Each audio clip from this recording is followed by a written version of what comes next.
First, working again with Miss Vilma Santos makes it really different, makes it an experience. Working with the whole cast, here kasama ko at kulang pa kami. Unfortunately, Nadine couldn't make it because she has prior commitments.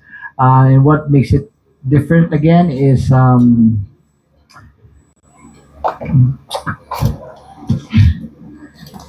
iba siya eh.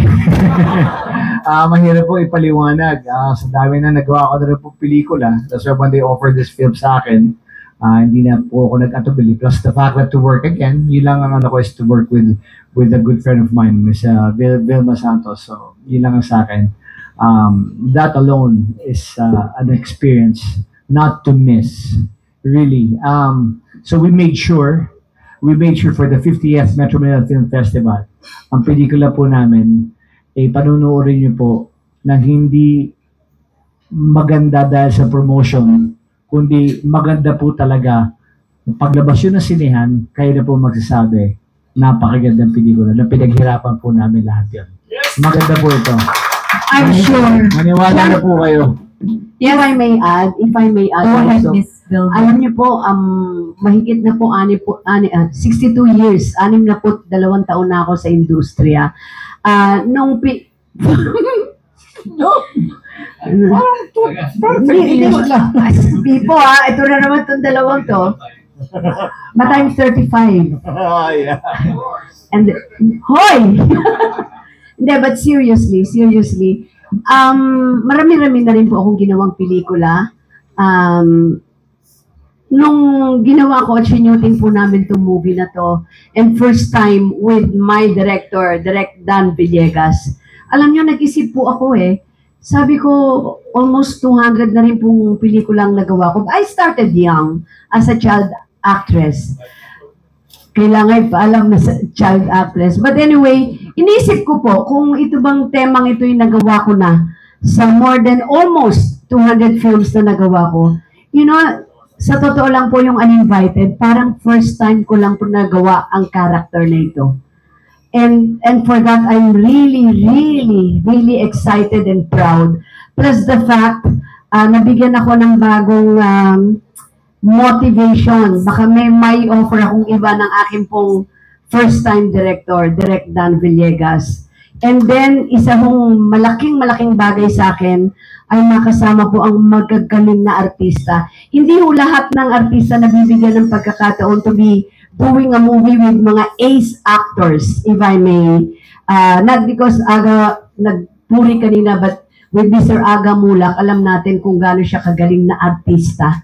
And also, I was given a chance to work with Nadine Lustre, considered na best actress din po sa kanyang generation. And again, working with isa pa rin pong masasabi nating icon na, Mr. Tirso Cruz III. I mean, and then, with si Ketchup, anak ko lang to dati. Sa Dulsura Cortez, ngayon, ibang klase ang role na gagampanan naming dalawa dito sa Uninvited. Ketchup. And then, of course, andito si Ron. Masabi natin, a new breed of actor. Pero you will see a different acting from Ron also, Ron Angeles. And of course, you know that Elijah is such a good actor. Sa generation din niya ngayon. You know, please allow me to mention other actors na kasama namin dito para ma-realize nyo kung gaano kami kaswerte na magawa ito. Artista pa lang, panalo ka na. Kasama rin po namin dito, aside from Aga Nadine, Miss Mylene Dizon. Kasama rin po namin dito si Gabby Padilla, who won Best Actress sa Cinemalaya recently. Kasama rin po namin si RK Bhagat Singh. You know that he's such pamilya ng mga aktor po yan. Gio Alvarez, child star pa lang yan. Artista na hanggang ngayon. Kagrupo yan ni Ketchup.